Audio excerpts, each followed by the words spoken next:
Willkommen in einem anderen aufregendes video.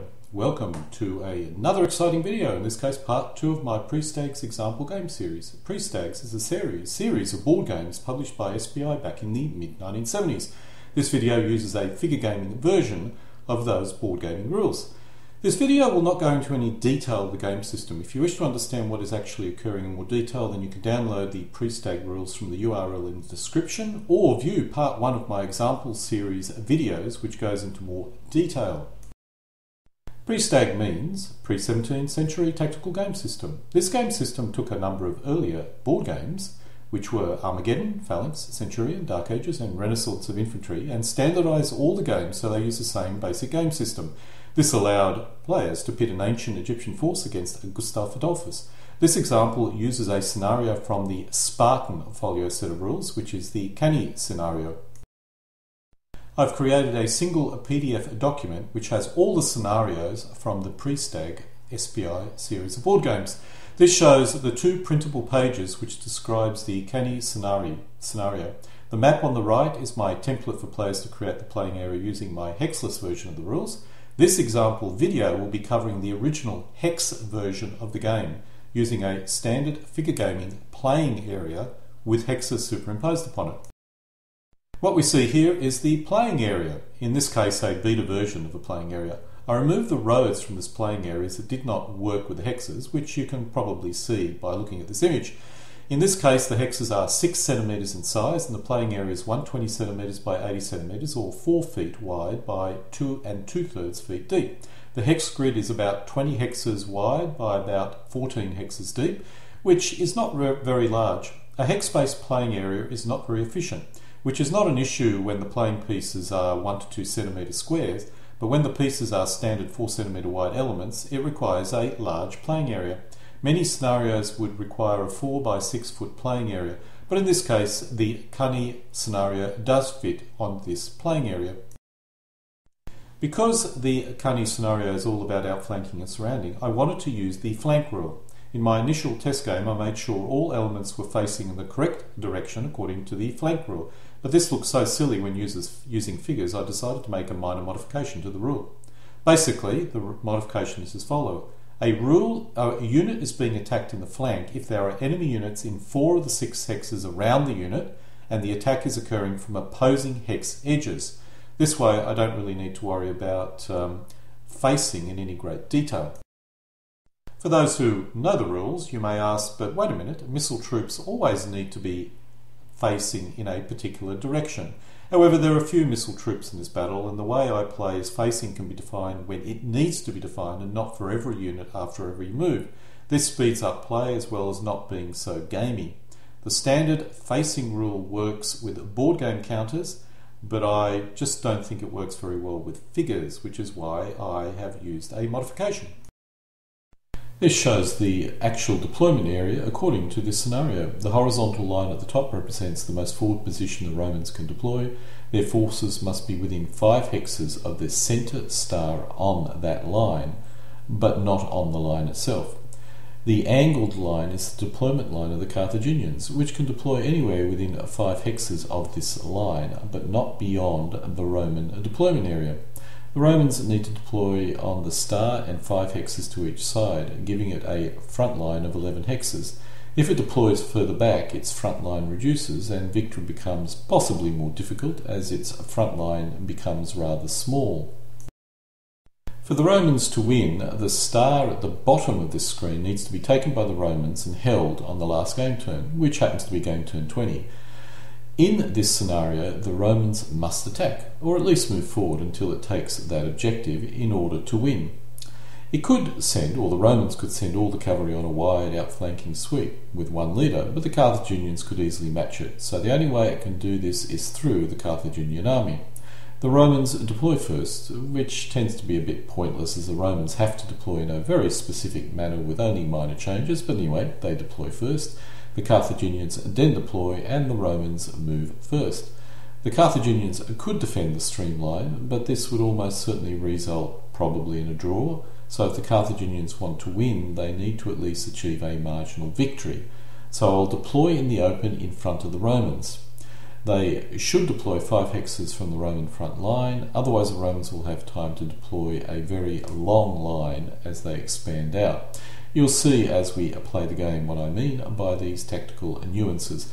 As it turns out, my initial gut feel was wrong. The Carthaginians probably do need to defend the streamline.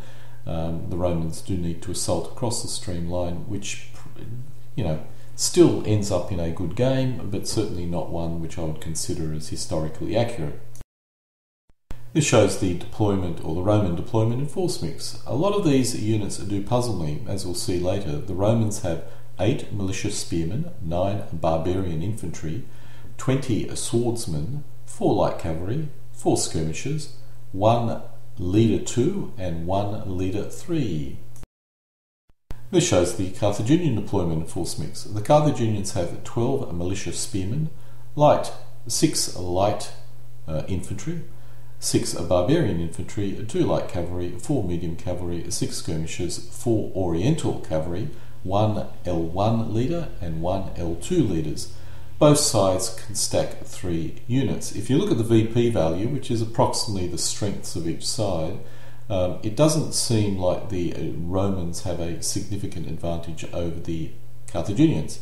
However, the way that SPI calculates victory points is not really based on its combat effectiveness. So actually the Romans do have a significant advantage over the Carthaginians in terms of their army, with the Carthaginians having a command or leadership benefit, which actually is historically accurate. This shows the Roman deployment with the deployment star marked with the yellow counter. Yes, there are a couple of things that the Romans could change in their deployment, way one flank, not way the other flank, but unless the Carthaginians wanted to engage in combat almost immediately, which actually is what we'll be doing in this particular case, it really probably doesn't matter that much. But anyway, this shows the Roman deployment. It also shows what would occur if we attempted to face all the figures correctly. You'd have the Romans on the left all facing to the left and the Romans to the right all facing to the right. With counters it works, with figures it just looks a little bit odd. Maybe it's just simply my own personal hang-up and other players wouldn't particularly mind that so much. Let's drill down into the troop types. This shows the SD troops, or swordsman elements. They have a melee value of 4 and a movement value of 4. The 2 commanders are on this line, and they can ensure all the elements are in command, which is why they're kind of placed at opposite ends.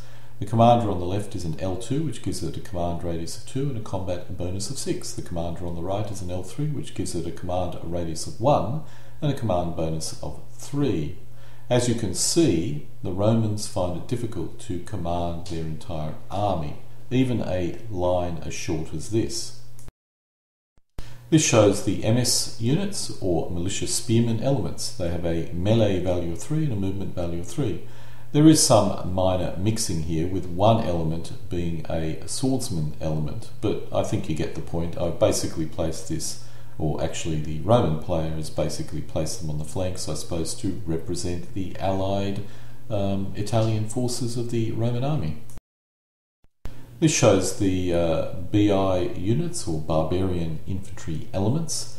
They have a melee attack value of 6, a melee defense value of 3 and a movement value of 5. I'm uncertain what these are supposed to represent. I'm guessing they're supposed to represent Roman allies, possibly Samnites, but it doesn't really make much sense. This shows the LC units, or light cavalry elements. They have a melee value of 1 and a movement value of 9. This shows the SK units, or skirmish elements. They have a melee value, attack value of 2, a melee defense value of 1, a fire value of 2 and a movement value of 5. They've been mixed with the cavalry to increase the strength of the Roman cavalry. This actually ended up being a fairly effective tactic, and I have discovered that I think at least on one flank Paulus at least attempted this kind of tactic, so it's actually even historically accurate. Now we'll move to the Carthaginian deployment. A quick point, I'm not claiming this is the best possible deployment and may actually be a foolish deployment, time will tell. The gap is beyond the movement allowance of the Roman swordsmen, so the Romans can't close to combat on game turn 1. At least that was the strategy. As it turned out, I kind of muffed that up, as you'll soon discover. These are the MS units, or militia spearmen. I assume they're the Libyans. They have a melee value of 3 and a movement value of 3. This shows the SK, or skirmish elements. They have a melee attack value of 2, melee defense value of 1, a fire value of 2, and a movement value of 5. This shows the LI units, or light infantry elements. I assume these are the Spanish. They have an attack melee value of 4, a defensive melee value of 2, and a movement of 5. This shows the barbarian infantry elements. They have a melee attack value of 6, melee defense value of 3, and a movement value of 5. They are almost certainly the Gauls. This is the medium cavalry elements. They have an attack melee value of 3, a defensive melee value of 2, and a movement of 9. These are the light cavalry elements, melee value of 1 and a movement of 9. I've mixed them in with the medium cavalry. This is the Oriental cavalry. I assume these are the Numidian javelin-armed cavalry. They have a melee value of 2, fire strength of 1, and a movement of 9. Let's start the game. We start with game turn 1. The Romans are the first player.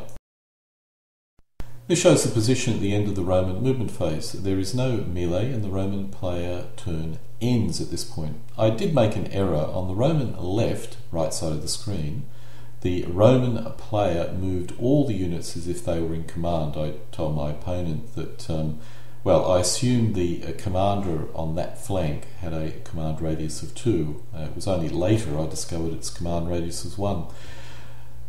You'll notice the flanks have hills here. It costs 2 movement points to move on top of a hill, which reduces the Roman ability to extend its flanks. As it turned out, it had a bigger impact on the Carthaginians. While 20 game turns seems like a lot of game turns, my opponent assumed the actual battle will take up a lot of these game turns, so he could not delay his attack, which is why he advanced forward as rapidly as possible. As it turned out, 20 game turns is plenty of game turns to get a result. Now this is where I think I possibly made an error. I decided not to engage the Roman centre line and instead engaged on the Roman flanks. My main line advanced to within 1 hex and the left flank cavalry hit the Roman cavalry and skirmishers. The hill caused me some minor issues, but nothing serious. The flank terrain made it hard for the Romans to extend their line, but it also made it very hard for me to outflank the Roman line with my cavalry. I think in the end I had the worst of it. I should have possibly waited until the Romans advanced beyond this terrain, so I had a bit more room on my flanks. Carthaginians attack with 14 and 6 for the commander for a total of 20 against 2 and spin a 5. The result is elimination. On the Carthaginian right flank, the Numidians attack with 8 against 2, which is in turn double because the Romans are in a village. A 2 is spun and there is no result. I should not have attacked the Romans in the village. This was a major error on my part. At the end of the game turn 1 there's no disruptional removal, and we now move on to game turn 2, starting with the Roman player turn. During the Roman fire phase they let loose with their skirmishers. 2 against 3 and a 6 is spun. The Carthaginians are disrupted. This is a very bad result, as now the cavalry cannot run away from any enemy infantry attack. Now during the Roman movement phase they move to advance into contact with the Carthaginian line right across the entire battlefield. As a result, the Carthaginians now conduct a defensive fire starting here. The Numidians have 4 against 3, spin a 6, the Romans are disrupted, so at least some good luck on the Carthaginian side here. As we move from the Carthaginian right flank to the left, the Carthaginians continue to conduct a defensive fire. In this case it's 4 against 3, a 1 is spun, no effect. We have another 4 against 3, a 2 is spun, no result again. Another 4 against 3 and another 2 is spun. Now this was a rather important attack, as a result of 4 or greater would have disrupted this commander. However, I failed, and actually my tactic of allowing the Romans to come into contact was Not a very effective tactic in this case because of my very poor quality die rolls. Now the Romans conduct melee. Because the Carthaginian cavalry was disrupted, it cannot run away and is an easy target for the Roman unit. The Romans attack with 21 against 4, spin a 4, and the result is half a limb. I made an error here and applied an eliminated result as I used the value of 1 melee for the cavalry. It's important to be familiar with the strength of your units. The Romans did not advance after combat in this case. For the next Roman melee attack, they attack with 19 against 6 and spin a 1, no result.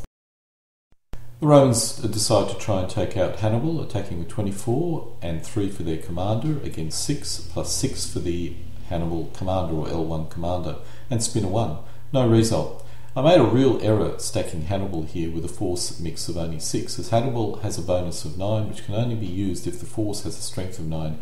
This is a real error on my part. I should have placed Hannibal next door where the Gauls were, which is incidentally where they were historically anyway, or where he was historically anyway.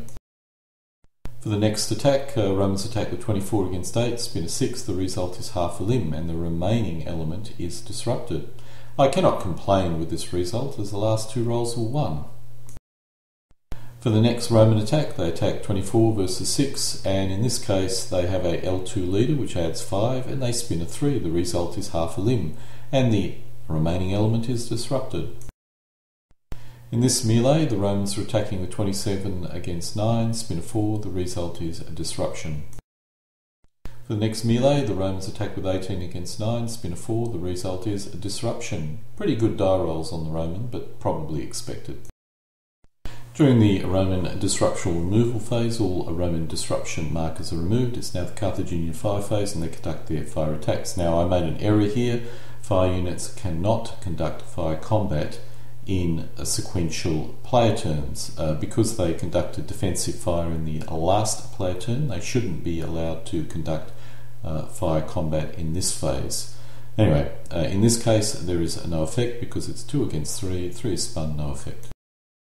Once again, for the next, there is no effect. For the third attack, it's 4 against 3 and a 5 is spun, disruption. This is a very good result if it was allowed. So let's assume I didn't try defensive fire in the last turn. Now on the Carthaginian right flank, I used fire combat, 4 against 3 and a 5 is spun, resulting in a second disruption. The Roman forces eliminated. These Romans were disrupted when they moved into the zone of these elements in the previous player turn, which is why they're eliminated. Once again, this is an error. I shouldn't be allowed to conduct fire combat. However, during the melee phase, I could conduct melee and achieve the same objective. Incidentally, if you conduct fire combat, you can't conduct melee in the same player turn.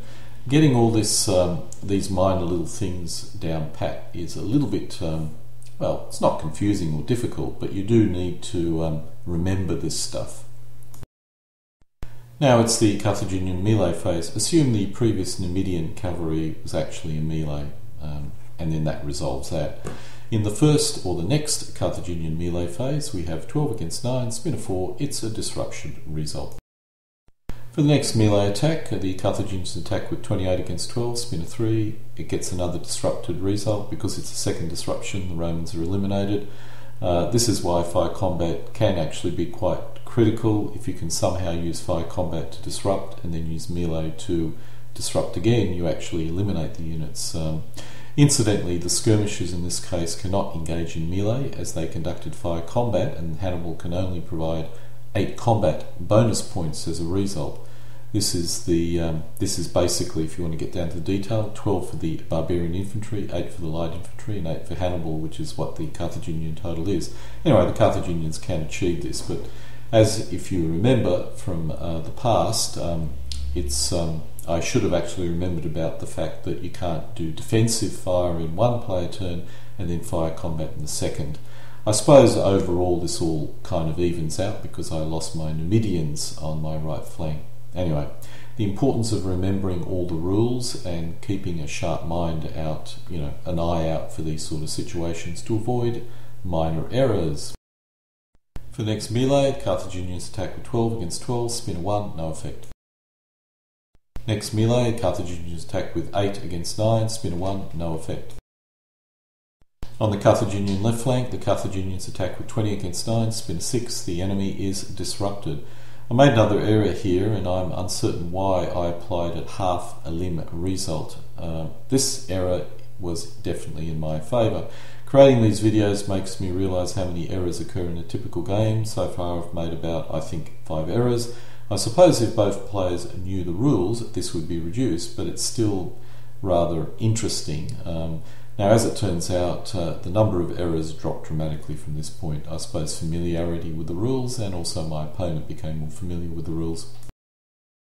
Carthaginians remove any disrupted markers which did not occur in the current player turn, and this shows the final situation at the end of game turn 2. This shows the losses. The Romans have lost 16 VPs and the Carthaginians have lost 13 VPs. Carthaginian panic level is 46 and the Romans is 61, so we're a long way off from any form of panic.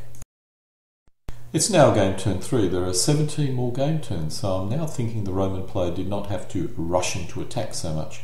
If the loss rate continues for 3 more game turns, one side is almost certainly going to panic.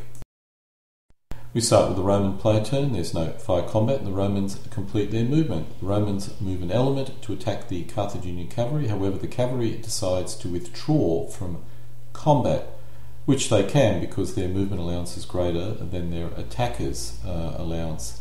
If the Roman cavalry was not disrupted, they could not do this because then it was an enemy unit which could follow up and has the same movement rate, but it's disrupted so it can't particularly move.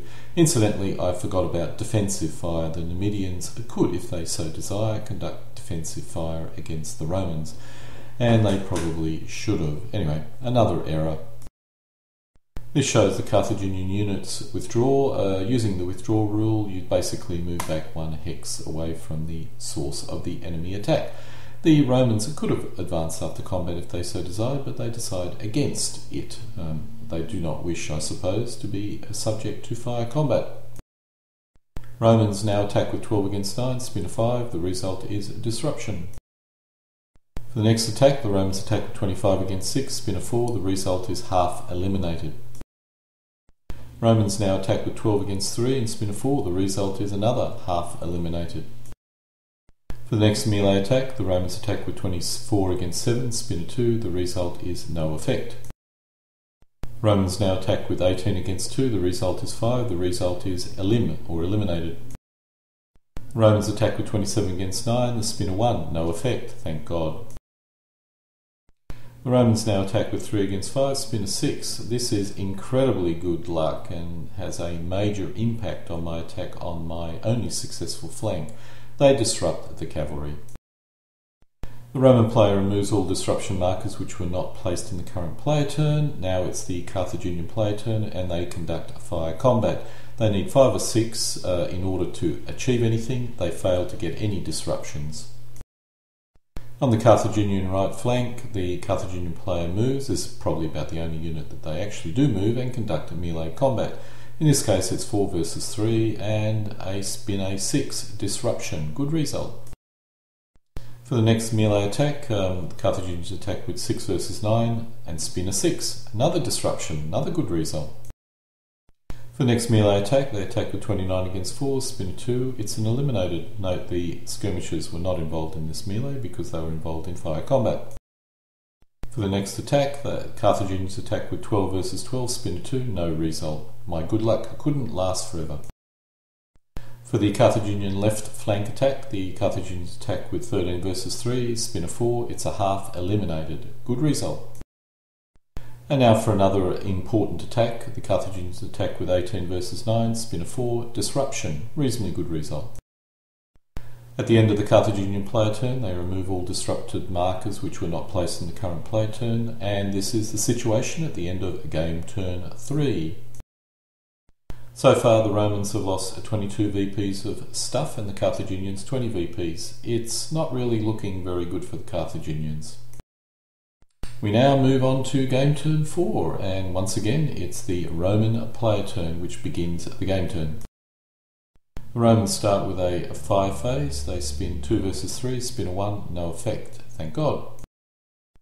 It's now the Roman melee phase, starting with their left flank. It's 12 versus 6, they spin a 6, it's a disruption. For the next melee, it's 9 versus 6, the Romans spin a 6, another disruption. For the next melee, it's 15 versus 5, the Romans spin a 3, another disruption. For the next melee, it's 12 versus 14, the Romans spin a 1, no effect. For another large attack, 24 versus 7, they spin a 4, disruption. As we continue down the line, it's 18 versus 5, the Romans spin a 1, no effect. And right at the end of the Roman infantry line, the Romans attack with 9 versus 9, spin a 5, disrupted. Very good die roll for the Romans. For the extreme right flank of the Roman position, the Roman cavalry and skirmishers attack with 3 versus 5, spin a 3, no effect. The Romans now remove all disrupted markers, unless of course they occurred in the current player turn. This is the situation at the end of the Roman player turn. Basically, it's not looking very good for the Carthaginians, and a draw may be the best possible outcome. We once again start with Carthaginian fire combat phases. They spin twice, and no effect. Now we move into melee, and on the Carthaginian right flank, the Numidians attack with 4 versus 3, spin a 2, no effect. Flipping over to the Roman or Carthaginian left flank, the Carthaginians attack with 7 versus 2, they spin a 3, disrupted. For the next very important attack, the Carthaginians attack with 22 versus 9, spin a 3, disrupted. For the next attack, the Carthaginians attack with 9 versus 9, spin a 4, another disruption. We're now moving down the Carthaginian line from left to right. Next melee, it's 21 versus 12, they spin a 6, another disruption. At the end of the Carthaginian player turn, disruption markers are removed, unless of course they occurred this player turn, and this is the situation at the end of game turn 4. Okay, we now move into game turn 5, starting with the Roman player turn. Now, instead of doing a blow-by-blow account of the actual proceedings during this game turn, I'll just simply be going to the end of game turn 5 so you can see what the results are. This is the position at the end of game turn 5. A Carthaginian victory is unlikely, so the Carthaginian will now try for a draw and will start withdrawing before combat in the centre. The Carthaginian left flank continues to roll up the Romans, but the right flank, which cannot withdraw from combat, starts to collapse. It takes a few game turns, but the Romans break through in the centre and advance elements towards their objective, taking control of it on game turn 10, with 10 game turns left over, and actually the Carthaginians hovering at the point of panic. Look, in terms of tactics, there were a number of errors I made which may have allowed the Carthaginians to, if I didn't make them, it would have allowed the Carthaginians to last longer. But it's hard to see how the Carthaginians could easily win the scenario. It must be possible, but it's clearly not easy and would require a lot of thought and play testing. I suspect it requires the Carthaginians to withdraw behind the river and give a battle there, trying to slow the Romans down as much as possible. As for historical accuracy, well, obviously we don't know really the full details of the battle, but I can say now that looking at the scenario, it really does not feel like it has a high likelihood of being accurate. I would personally try to modify the scenario by creating a more accurate battlefield, but in terms of game mechanics, I'm uncertain what could be done for the Carthaginians. I suspect the Roman leaders may be possibly too effective, and perhaps the L2 should be replaced with an L3. The Carthaginians, in this scenario, can certainly do amazing things with its cavalry, so my lack of experience could actually be the issue. If this is the case, I would probably only focus on ensuring the playing area is accurate if I wanted to fix this scenario, assuming it needs fixing. But at least, if it doesn't need fixing, at least to make it feel more like a historical game. Look, I don't wish to be overly critical. This is a hard scenario to get right for any board game, so having issues is certainly not a criticism of the game system. Marathon worked extremely well. In lost battles, the Carthaginians can win, but only because of their impressive superior command capabilities. Actually, lost battles tends to really focus on command to get the correct historical result rather than worry too much about the actual force mixes, etc. I also suspect the L1 or L2 leaders should be allowed to provide a command bonus to units in adjacent hexes as well, possibly with a 1/3 penalty. So if a leader has 9 command points, it could allocate to the hex to the left, to to the hex to the front and 2 to the hex to its right. This assumes the leader is not with any one unit, but is providing a more general influence over a larger area of the battlefield. This probably would allow Hannibal to hold the centre more effectively against the Romans. This would be probably a simple modification to implement, which would not really affect any of the other scenarios, and probably in retrospect is the only rule which I would consider to change in order to make this battle slightly more historical, or at least end up more historical. Look, I have to be totally honest, I did make some tactical errors, like I spread my attacks a little bit too broadly while the Roman player tended to concentrate, which is the correct tactics. I'm not sure if this would make a major difference or not. Other possibilities would be that instead of allowing the Romans to contact me, as I originally thought, possibly I should have actually gone in and contacted the Romans first. You know, I think it needs probably a lot more playtesting to really determine if the scenario is faulty or not in terms of play balance. But I can absolutely, I'm absolutely certain that from a historical point of view, this does not kind of mesh in with what people think the battle actually, how the battle actually occurred. As for the hexes, look, they do work, but I must admit I prefer a hexless system. In this example, each unit has gaps between it, which is certainly not unacceptable, but a single line of troops do look better and allow me to have a smaller playing area. But saying all of that, my 120 by 80 centimetre playing area is more than large enough for a battle like Cannae. So this really does work, and it does work very well. I feel a hex-based system is probably optimal for reproducing historical battles. I just feel more work needs to be done on this particular scenario. It's not a really game system issue, it's only a scenario issue. I'm also puzzled by some of the troop choices. The Romans have barbarian infantry, which does seem odd. I would possibly use militia infantry instead, as I doubt that there were any true barbarian infantry used by the Romans. Apart from this, I think the troop type balance that they use in the scenario was actually quite good. I come back to my facing issue. I still think it's a real issue, as if I had all my units correctly facing, the playing area would look rather strange. By the use of my simplified facing rule and a bit of flexibility for fire combat, facing is not an issue in this particular case. But if the bulk of your army was fire combat troops, as would probably occur in the age of firepower, or firearms, then it would be more of an issue.